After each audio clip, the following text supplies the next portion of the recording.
already hated prior to COVID, hated the Joint Commission and stuff, but they were like nowhere to be seen. And then right when things started to lighten up, then they're coming back and going, "Oh, you can't have your sealed thing of water at a nurse's station away from patient care and this and that." It's like, yeah, no, where were you when I was reusing a mask that's supposed to be one-time use? Like, no, you can go pound sand. Um it was definitely pretty stressful. Definitely led to some burnout. I was working for the past 18, 24 months or so. I've been working 4 12-hour shifts a week, and just it was it was really stressful. And um we were pretty short staffed because we had a lot of staff that said either they were leaving just because of, in general, they didn't want to be around anything and risk it because they had family members that were vulnerable populations. They had kids at home that whatever. Or we had it a lot, we lost quite a few nurses and other staff due to vaccine mandates. What my network was one of the ones that did require um, mandated vaccination for COVID in order to maintain employment, and they were not accepting any exceptions, religious or medical exceptions at all. Buy my novel, Escape from the Village, from major booksellers online. Go to escapevillage.com. Subscribe to the Substack. Go to fountainheadforum.substack.com. Support the forum. Go to buymeacoffee.com/fountainheadforum. Thank you. Welcome to the party, pal. We're still having some connectivity issues, which is why we're going without video here. This is Fountainhead Forum 261, and I'm talking to Brittany Kosin, who is with the Unscripted Liberty podcast, and is also the Libertarian Party Medical Freedom Caucus, and she's running for a at-large position on the LNC in 2026 at the convention in Grand Rapids. How are you, Brittany? I am good. How are you? And she's also a nurse in Pennsylvania. So, Brittany, how did you become a libertarian? So I started out as a Republican. I wanted to run for state rep in my district. It was 2022, so it was a redistricting year, and the current representative was retiring. So it was going to be a clean slate of candidates. So it was a little bit easier to try and get in. I went through the whole horse and pony show of trying to get the nomination from the Republicans, and they did not like my opinions on things. And I'm like, but they're conservative. What do you mean you don't like my views on stuff? Um, and it kind of, I just didn't want to play their games their way. So I was like, well, that's not for me. I basically pulled back the curtain and was like, I don't like what I see. Left the Republican Party, did a little research, and found that I did align with a lot of the libertarian views, and went and started going to my uh, local county affiliate meetings, and kind of had to move a little quickly because of wanting to run for uh, state rep and everything. In hindsight, I probably should have switched to Senate and left the representative race just to avoid sore loser law stuff.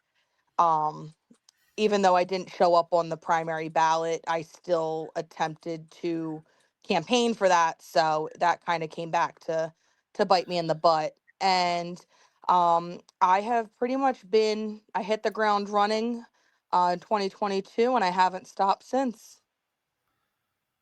Oh, that's interesting. Yeah. So, what were the positions that they didn't like?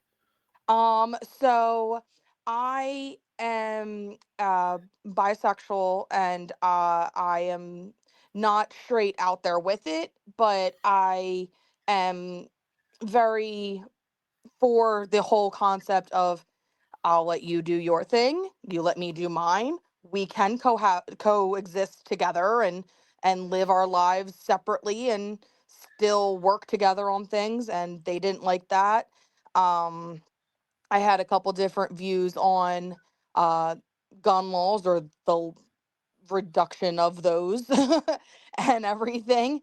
And and I was anti-death penalty. They didn't like that. And um, I am neither pro-life nor pro-choice when it comes to political views. I'm pro your choice, and they did not like that idea. They wanted me to pick a side and stand by it and stand by an opinion.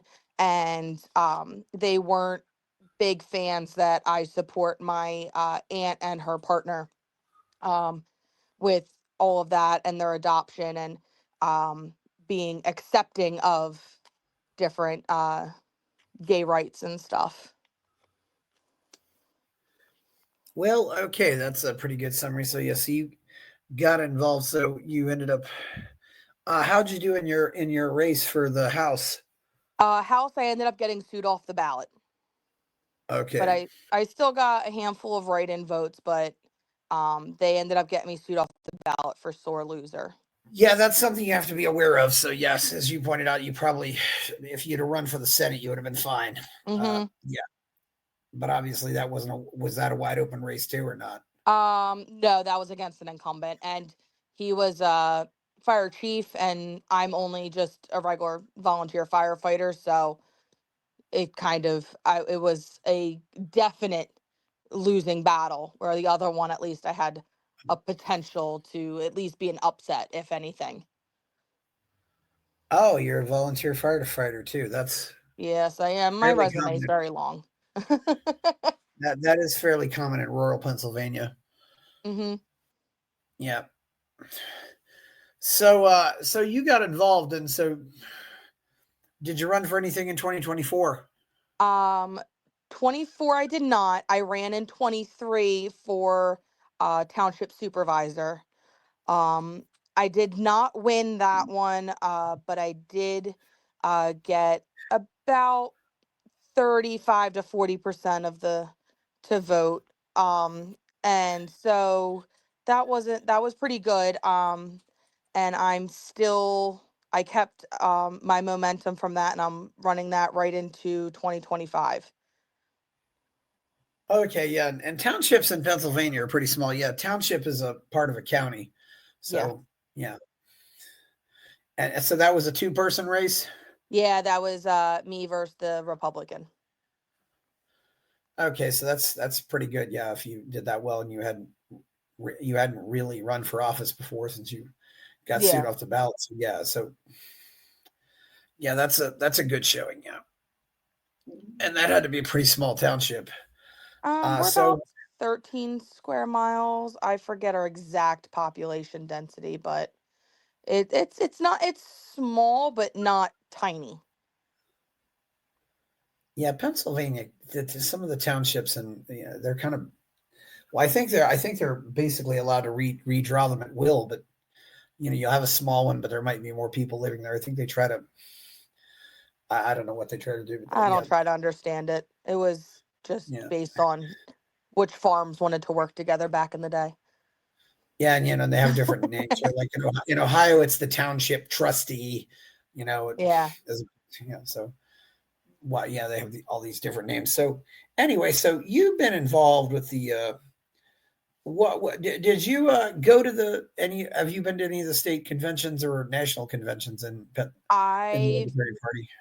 I've been to every state convention since 23, 24. I'm planning on going to 25s. And I joined just right around the time of Reno, but I was able to go to DC for national. Okay, were you a delegate at national or just an I alternate? was a delegate. Okay, okay, so that's good. So you got to be a delegate the first time you tried. Hmm. So anyway, so you're running for LNC right now. You're obviously pretty new. What has been your impression of the current state of things right now with the Libertarian Party? And, and Um, I feel a little bit like the positions aren't being taken seriously. That a lot of people are thinking this is more of a social club at times and not a political party.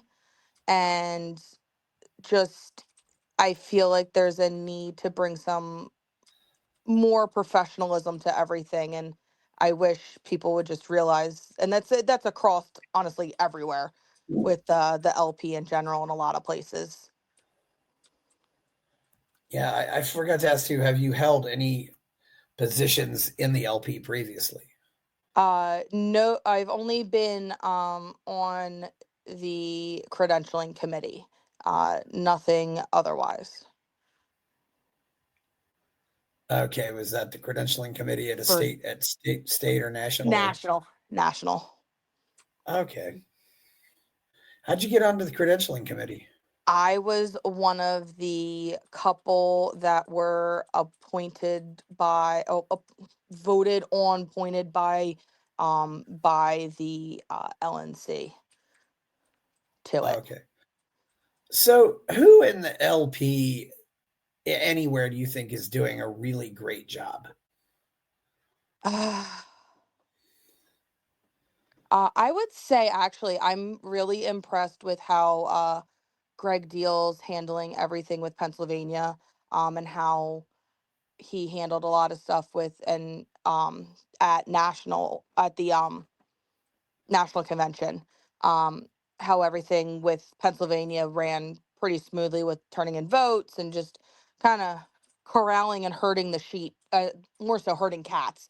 That's how it is sometimes when you get libertarians together and everyone wants to socialize. So he did a really great job, and he's very receptive and approachable, and just I just love Greg. He's great. Yeah. How many were in your delegate? How many were in the Pennsylvania delegation? 40, 44. Okay, We're so the this is a fifth largest. We're like pretty decent sized. We had like a couple tables. well, yeah, this is a pretty decent sized delegation Yeah. at national. Yeah, I figured it's.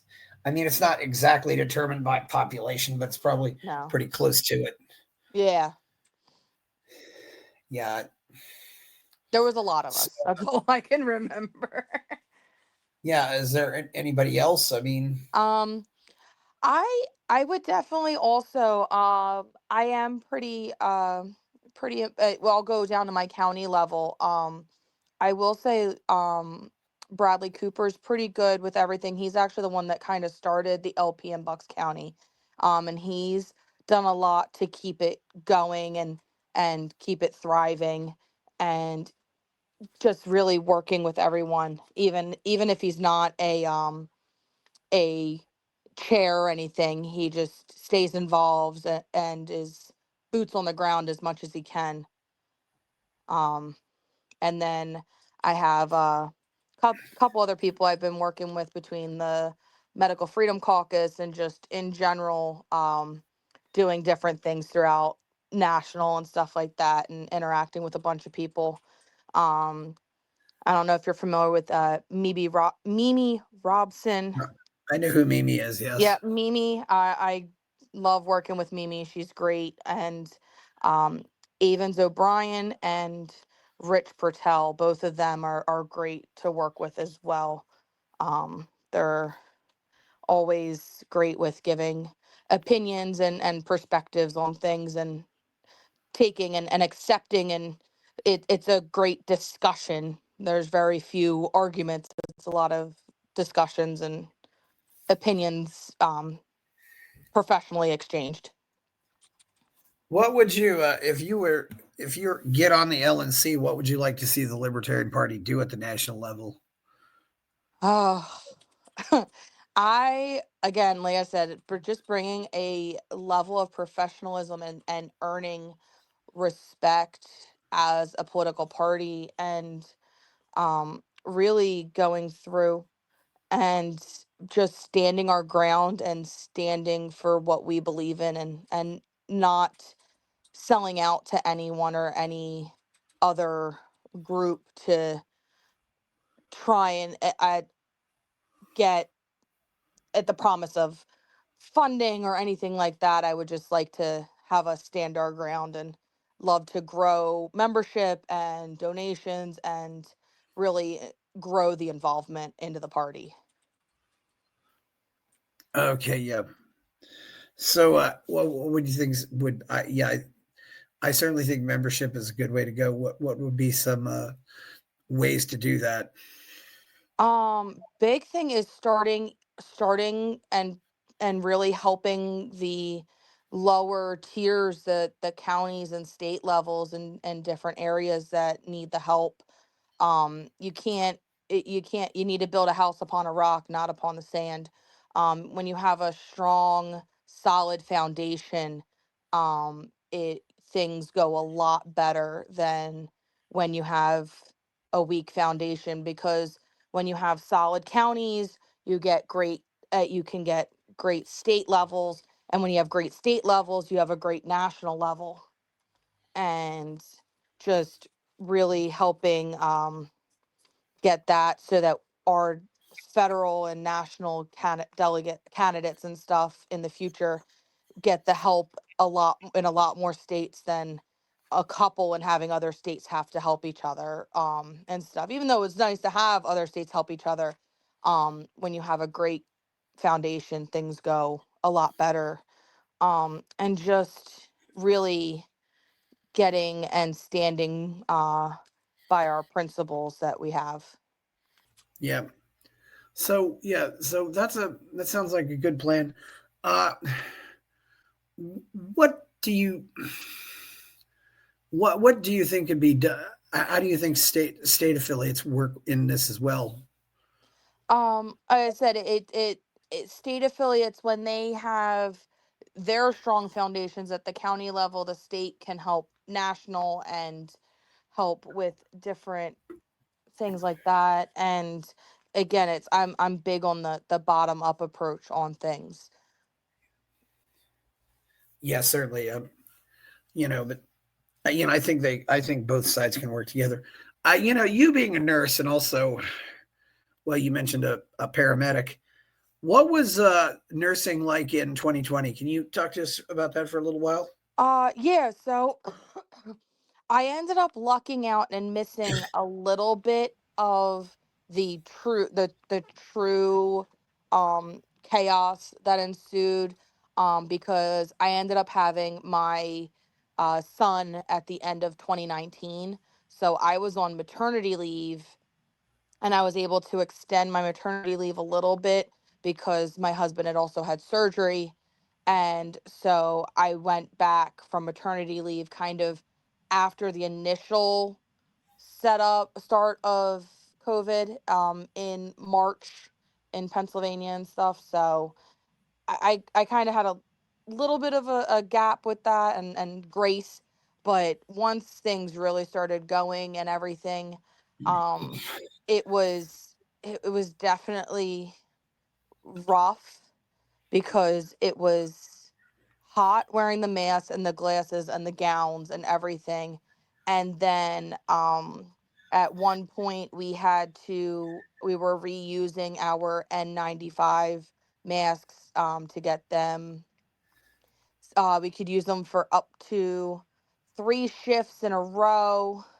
We'd have to put them in brown paper bags and send them for sanitation, and it was just a lot. I ended up um spending my own money and buying myself one of the Envo uh reusable replaceable filter wipe down masks, just because it was a lot more comfortable to wear. And I I was having a lot of issues with kind of butting heads with some of the doctors in my emergency department on how they would handle different things. And it was just a lot. I would find some doctors were okay with patients who came in using or having like suggesting or requesting or asking about opinions on like ivermectin and stuff. Um, I already hated prior to COVID, hated um, the Joint Commission and stuff, but they were like nowhere to be seen. And then right when things started to lighten up, then they're coming back and going, "Oh, you can't have your sealed thing of water at a nurse's station away from patient care and this and that." It's like, yeah, no, where were you when I was reusing a mask that's supposed to be one-time use? Like, no, you can go pound sand. Um it was definitely pretty stressful. Definitely led to some burnout. I was working for the past 18, 24 months or so. I've been working 4 12-hour shifts a week, and just it was it was really stressful. And um we were pretty short staffed because we had a lot of staff that said either they were leaving just because of, in general, they didn't want to be around anything and risk it because they had family members that were vulnerable populations, they had kids at home that whatever.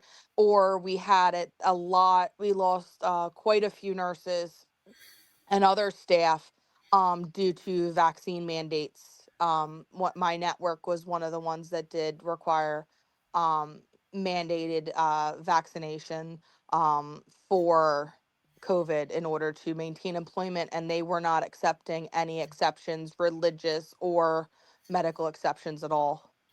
Okay, yep. So that was yeah, that certainly gives us a story. But I see you weren't really there much. Did your workload actually drop off? Because because all the so-called non-essential things were canceled. I mean, I know I was doing server work for a hospital at the time, and our workload dropped by about 2/3.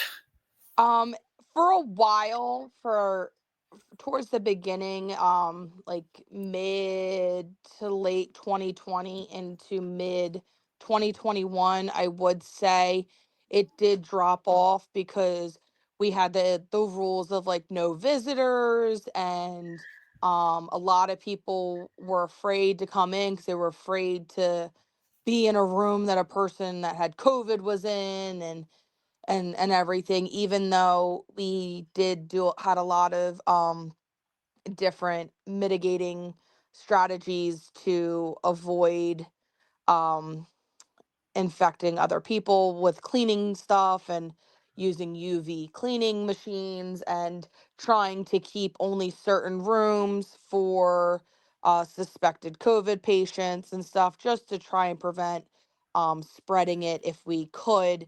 But it did eventually, people started getting um, sick and tired of being stuck at home or telemedicine. They just didn't feel like they were getting heard through that. So eventually, after a while, people did start coming around, and it did start to pick back up and stuff like that. Probably around Yeah. 2022 and stuff. Yeah.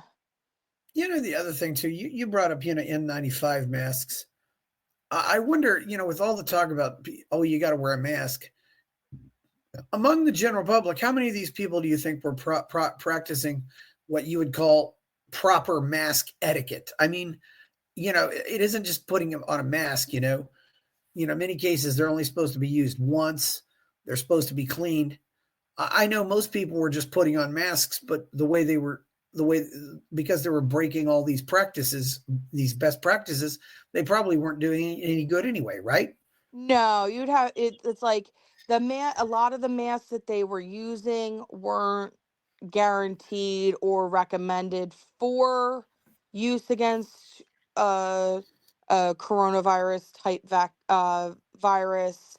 Um, they weren't wearing them. If they were wearing one, they weren't wearing it appropriately and having it fit accordingly. they had it down below their nose. They had it like not, it wasn't the right size. Um, like cloth masks were okay, but again, it's only so useful as the type of material and stuff. There was a lot of factors that probably gave a false sense of security to a lot of people. And um a lot for a while people were following with hygiene and hand hygiene and stuff, which helps. I did notice a huge drop in flu cases because a lot of the procedures and stuff that people put in place for COVID really help against flu, but don't help as well against COVID at the time. So, like, we traded one virus in for another type thing. Yeah, and some people say, if it had never been identified, it would have just been lost in the general mix of colds and flu. Yep, pretty much. It would just been they would have just been thinking it was a pretty bad flu strain that came through because even the flu vaccines every year are only based off of one, like the two major or most prevalent ones in the southern hemisphere in their winter. So Yeah, did you see any other issues, for example, with say people delaying mammograms or delaying colonoscopies or waiting too long to come into the hospital for something that was serious? I How often saw a did you lot. see that? I saw quite a bit of the chronic conditions. Once people started feeling more comfortable and going back, and kind of going back to life is semi-normal because we're never back to normal. Um, that they I would see that like your diabetics, your um kidney people, and just the ones that have those chronic conditions were a little worse. um like they, because they weren't seeing their primary care, they weren't seeing their like endocrinologist or their nephrologist that they used to see every 3 to 6 months.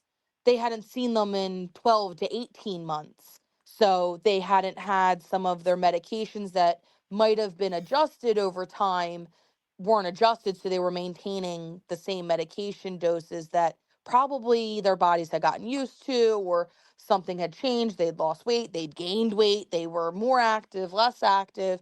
Stuff had changed in their lifestyle that would have required a dosage change and they didn't get it. So I did see a increase in um comorbidity stuff with different chronic conditions and everything.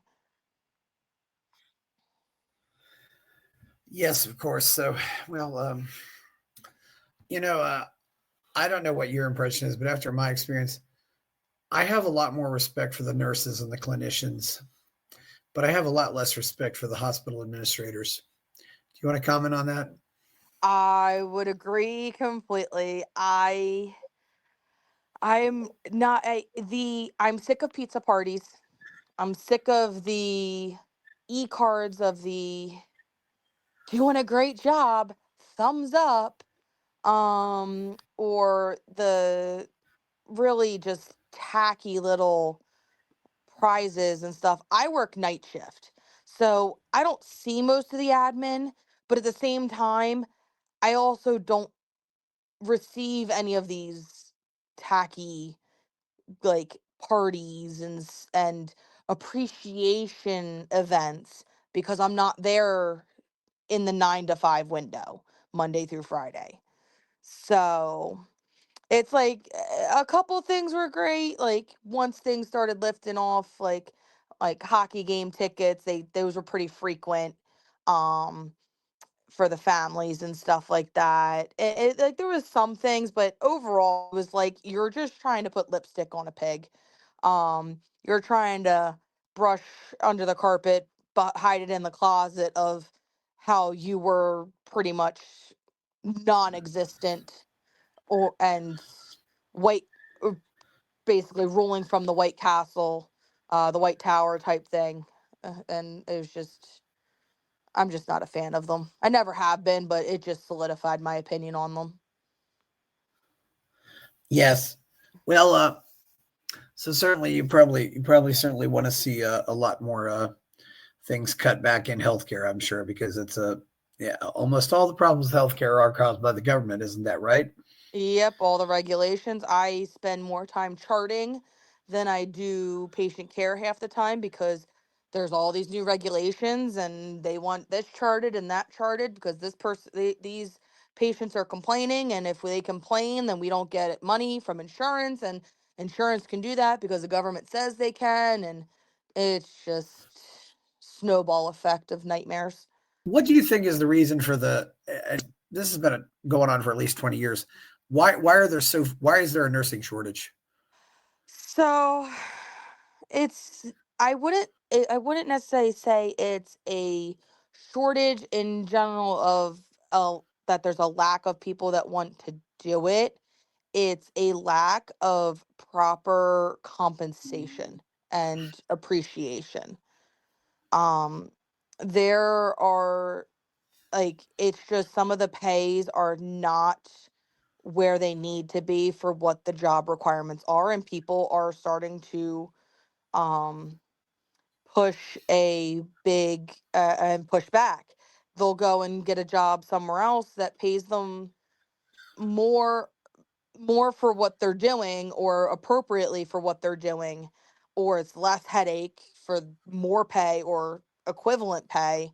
um and a lot of stuff has moved to telehealth in general, or um there's no um man like restrictions on staffing ratios, so it leads to more burnout, and um some nurses are just not willing to take the risk of having higher staffing ratios for certain specialties and stuff, and they're starting to let it be known, and it's affecting the system, but it's kind of at the same point bringing light to issues. Yeah. Well, what are some other ideas you might have for the Libertarian Party? Where would you like to, are there any other ideas you have that think? I mean, what do you say about maybe reaching out to some celebrities or trying to get big names into the party? Big thing is trying to bring back some of our libertarians that had left over the years because of how things were going, trying to bring back some of the bigger names that really helped the party back in the day. Um, and just getting them to be involved again, and bringing back some of, even just in general, some of our other members that have left over the years because they didn't like how it went. um having those back helps membership and shows that, like, oh well, they've been here for X amount of years and stuff, and just having that and stuff. Yep. Have you talked to some of these former members? I mean, who are they, for Yeah, example? I've been working on it. I'm drawing a blank on um I'm trying to I've think. certainly, Right, I'm, I've I'm certainly, having I worked all day today, so I'm I've like, certainly known plenty of people who were, yeah. who used to be in the party and aren't there anymore. Um, Big ones are Penn from Penn and Teller and stuff. I don't know if people Yep. know. Yep. He's one that I would love to get back involved and active again in the party. I think he would really do well. I don't think Penn was ever really that active in the party, I though. I think he could do well getting active and stuff.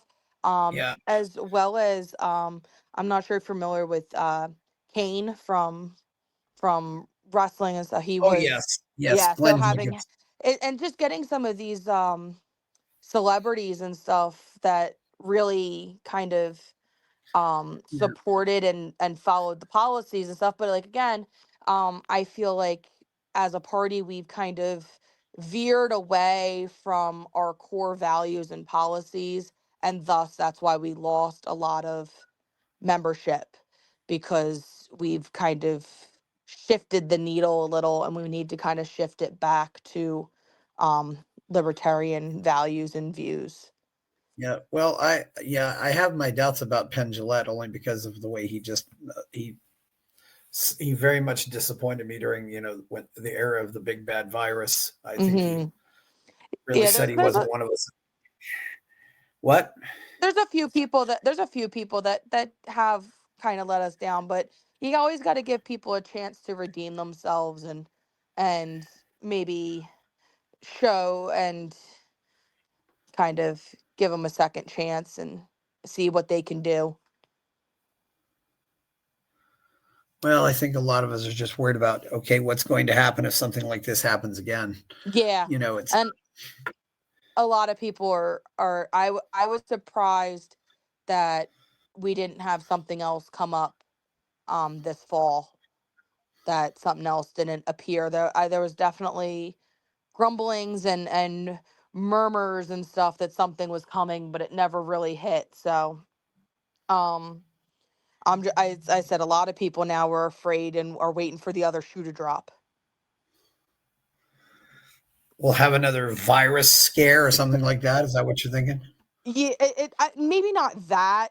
Um, I know that was a little bit that was grumbling around. I'd heard, but I think a lot of people right now are afraid of a actual full blown like declared World War III, or um like even like I feel like we're almost in a like second Cold War type thing. If we ever ended the Cold War, I don't think we did. Like I think it just amped itself back up, and there's a lot of political posturing across the world.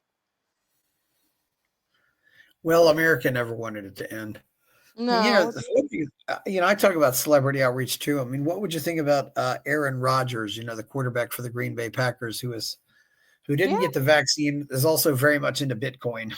yeah. I think he would be Yeah, a pretty good a pretty good option to try and get him involved and stuff, yeah, because he does seem to be pretty aligned with a lot of our views.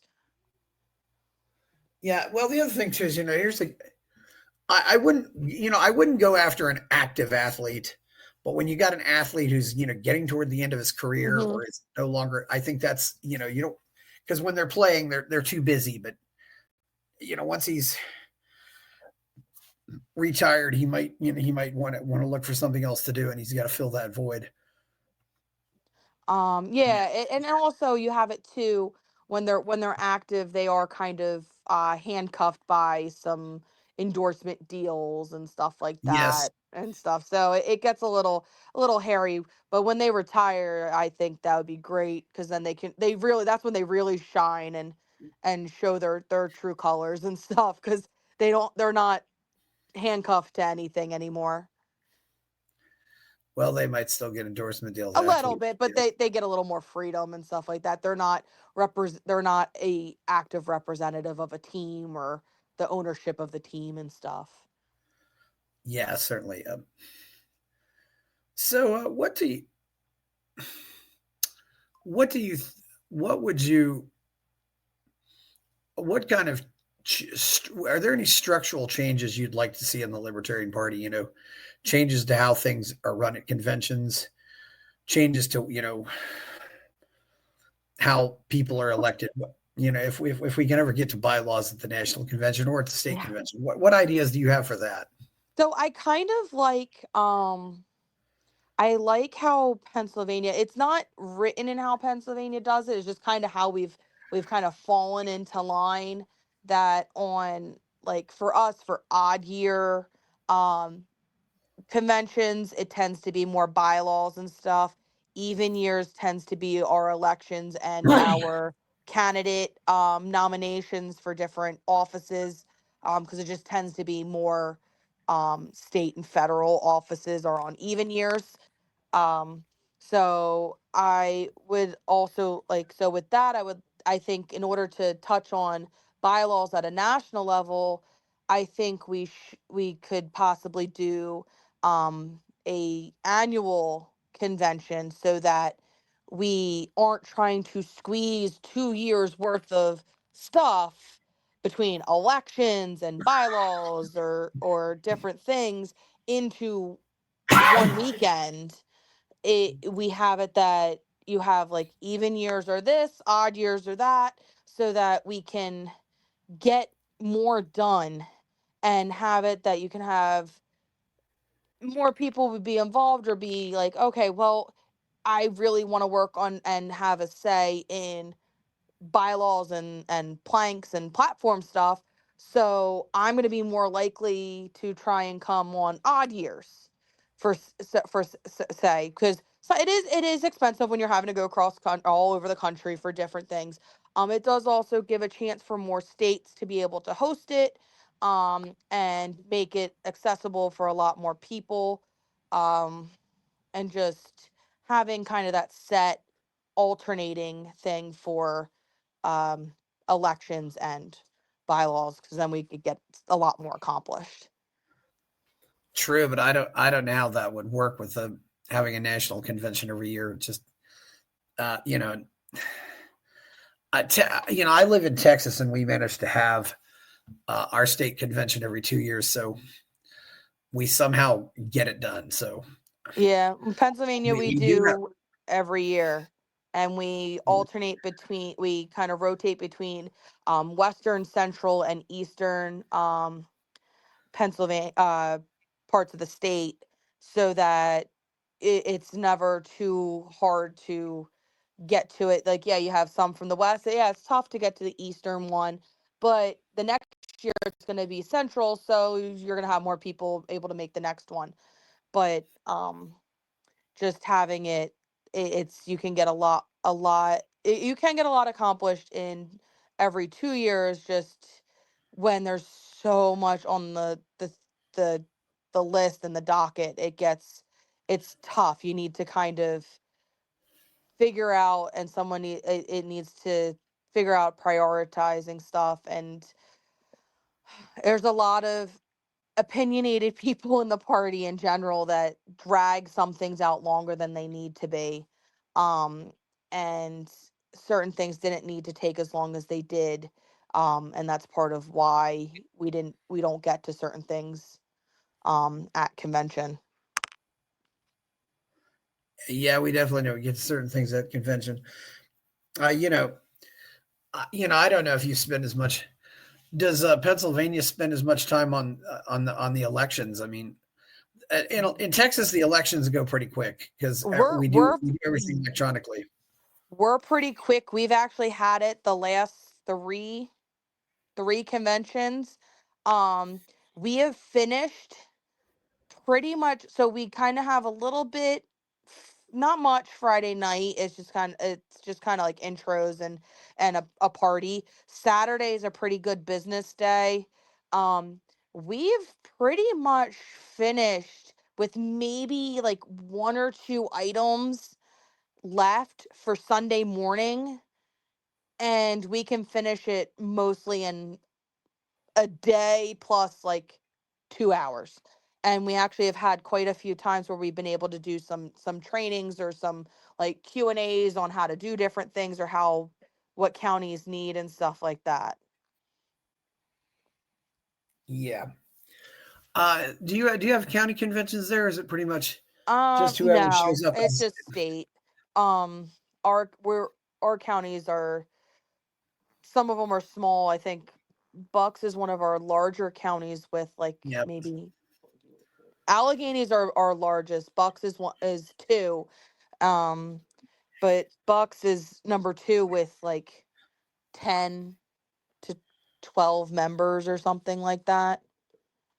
But we Yeah, and technically have 30, but 10 to 12 like active members in the yep. county. Yeah, and Bucks is outside of Philadelphia, whereas Allegheny is Pittsburgh. I Yeah. just wondered because when I lived in Ohio, if if 5 people from Cleveland showed up and 100 people from Cincinnati showed up, they all got seated, so Mhm. and you might, and another convention, it might go the other way. So I just, but Texas, every county is allocated a certain number of slots, so it's kind of you may not get seated if you're from a county. It's all depends. Any any other reforms you'd like to see, within the Um, Libertarian Party? for the national level, I would love to see um a provision for recall of elected officials for the national level. I think we have it um in the lower levels. Like I know Pennsylvania has a recall provision in our bylaws. I would love to see something like that at national, just in general, because I know with Pennsylvania it kind of helps keep the chair, vice chair, any of the elected opinions, keeps them kind of on their toes and sticking to their role and to the ones that voted them in and keeping them accountable. And it kind of helps uh prevent or deter these like caucus wars that end up developing over time. Yeah, that's certainly, yeah, the caucus wars. I've not really got much into the caucus wars. What's your take on what's happening right now with the caucus wars? I have kind of I keep tabs on it. I try not to get too involved in it because I'm a type of person that pretty much gets along with just about anybody. I might not agree with someone on everything, but I always try to find something that we can agree on, that we can work together on. Um, I actually am not in any of the major caucuses anymore. I'm no longer Mises, but I am still Mises friendly. I'm not in the only I think only I'm only in some like the smaller little ones, like the one that I started, the Medical Freedom Caucus, like those types of ones. Nothing on the larger scale right now. And I guess that's the important question: is if you're on the LNC, will you support the candidates that are nominated by the LP? I if it's voted on by the body and that's what the people want, I will support an LP candidate in whatever way they would need assistance and support, because that is what the voice of the body has said and who they want. And that's what happens when you're part of a political party. I was Or actually part of the Chase Termott campaign and helped with them and everything. yes, what do you think Chase did well, and what do you think Chase maybe could have done better, or the Chase team for that matter? I think Chase needed he did great. He's a great he really did do well for the deck he was handed. Um he I did like that he was pretty prevalent he was open to going on a lot of different podcasts and stuff. Um really trying working hard to get the views out there. But again, it there's always he could have gone on more, could have done more interviews, really gone out and did a lot more. But again, it's tough when you have the nomination but don't have a ton of support um from the national level. And when you don't have a ton of support at the national level, you don't get the support at certain state levels and thus down at county levels. So it's tough when you don't get a ton of financial support for it, to be able to travel and really get a good crew and solid staff working and a good team working for you, because it people will do decent for free or for low compensation, but at the same time we were in a time frame that people needed to still work to support their families and their homes, so they couldn't afford to take off uh like a week or two here and there to go to different events to promote him and everything. And it was very small group that was going and running around doing stuff. I know for Pennsylvania, I think there was like 5 or 6 of us truly active in the state. Running around across the whole state the size of Pennsylvania is tough. um Yes, well, we have a bigger state here in Texas, so yeah, it can definitely be. Well, yeah, certainly. Yeah, what do you think, Chase? Yeah, yeah, yeah. Of course, there's only so many podcasts somebody can do because they only got so mhm. much time. Uh, yeah, were you supporting Chase from the beginning, or were you behind i somebody else was going into the convention? I was a Termont supporter going in, Yeah, and I really I would love to have seen him go on and stuff and be the candidate. Chase was my second, so I wasn't too heartbroken. I just wish my dream ticket was flip-flopped. So um I don't know if you saw, I was actually one of the ones that did introduce and nominate Termont for his presidential part at convention. certainly. Yes. Yeah. So, what do you think's going to? Are you going to see what you can do in Pennsylvania? What do you think is going to happen with the affiliate there? Because it seems like Pennsylvania's been the main battleground for a lot of the caucus wars. Yeah. A big thing I try to do and I will keep trying to do is just really kind of being a mediator and trying to get people to um, come to the table with open minds and um, willing to accept differences of opinions and sometimes agree to disagree, but just behave civilly and maturely and try and get things accomplished that everyone can come to some level of a consensus on. Yeah. If you had been chair of the LNC, would you have invited Trump to the convention? Absolutely not. Okay. Would you say have been okay with Thomas Massey being at the convention? I would have been fine with Massey coming. Yeah.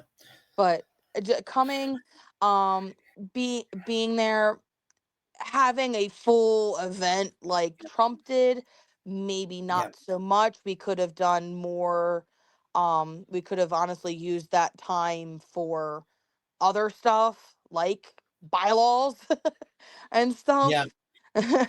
Between Trump and Kennedy and Vivek and all of these speaker engagements, I think Yes. all of that time, because that was probably, I think, almost 6 hours, 7 hours of time that could have been used to put towards bylaw stuff and other Yeah. things national level could have used.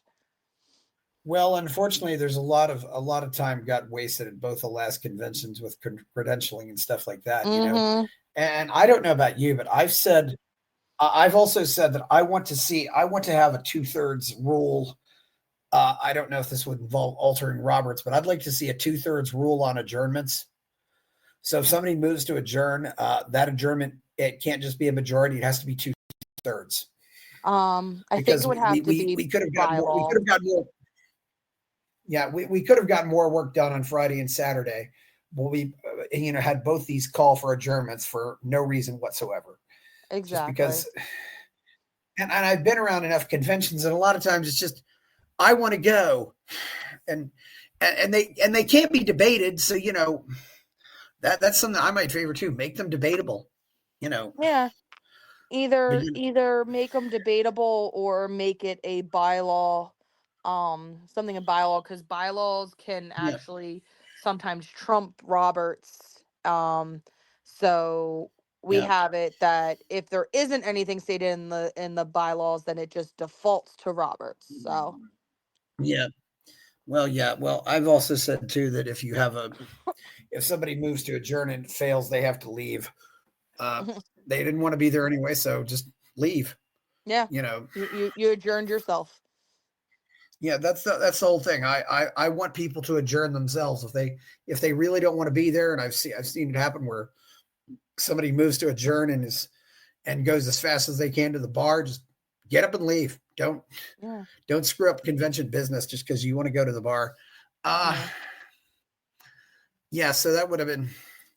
Who are some other Who are some other people you really think are doing a great job in the Libertarian Party? It doesn't necessarily Um, have to be somebody in Pennsylvania. Let me see. I would say Spike is doing really well. Yeah, Not and it's not even just like on the political like yeah, libertarian side. He's just really setting a great example for what it means to be a yeah, libertarian yeah, and stuff yeah, with yeah, his charity and everything. yeah. I realize. Let me open up that question. Is there anybody out that's not necessarily involved with the party that you think is doing a great job? I would Because Spike say is, I would say probably like Thomas Massey because he's yeah, not he's not registered libertarian, but he definitely is um libertarian friendly. Um I have actually gone to DC and met with some of his staffers about some different things because I'm actually going to school I'm going to be going for my master's in healthcare policy. So I've been talking to a couple different people about different things that I have ideas for between nursing and different things like that, and the Medical Freedom Caucus and stuff. Getting mhm. different opinions and perspectives on things, and him and his staffers have been great. But isn't the whole purpose really just to get rid of healthcare policy and not Yes, have but policy at all? true, but you got to have someone on the inside to eventually break it Yeah. down. Well, It's not Massey's an great. Yeah. overnight thing. What do you think about Javier Milei? Millet, I think he's definitely going places and doing things and making really opening a lot of people's eyes to things. I sorry, I'm getting over a cold here. Yeah. um he actually in probably I would say 90 days or less, give or take. Maybe even just give him a little cushion of like the first 100 days. He's actually done a lot to fix his country, and he's really just kind of like Yes. he hit the ground running, and he's like, I said I'm going to do this, so I'm going to do it. He's really done a great job with keeping with what he said. Um, his inflation and stuff is like at an all-time low in his country, which is great. Yeah. Who would you like to see run for LNC chair, and who might you like to see run for Oh. president in 2028? Um, hmm. Who would I like to see for chair and president? Um, I would say I would love to see Avens O'Brien run for chair, but she would never do it. She would never take on the headache that is chair. Um, President, I would honestly love to see um well if he's released and pardoned Ross Ulbricht, but otherwise I would love to see Mike Tremont try again and go for it again because he really did a great job and I love everything he did. Ross would be very interesting. It definitely would. Well, yeah, you mentioned you had about an hour, so I think we got Yeah, about anything else couple you want to minutes, say yeah. before we go? Now if we had a Ross president, we could, if I'm going out there and really going for my pipe dream, it would be definitely an interesting ticket to have an Albrecht Snowden ticket. Yeah, yeah. Obbins But wrote an article a while back. She said she actually likes to see Snowden.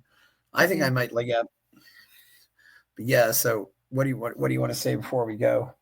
Um, I just, like I said, I think a lot of people need to really um put aside, sometimes a lot of people have to put aside their egos and really stand and see what, and pull back and go to the raw basics of everything, and um really diversify things and just keep it simple and go back to our roots of what we started as, and bring back professionalism and proper decorum and civility and respect, and just treating people with dignity um Yes. in the party at all levels.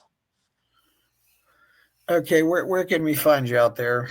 I am on a ton of socials, but my main one is Brittany4PA.com. That's kind of my hub. And then Yes.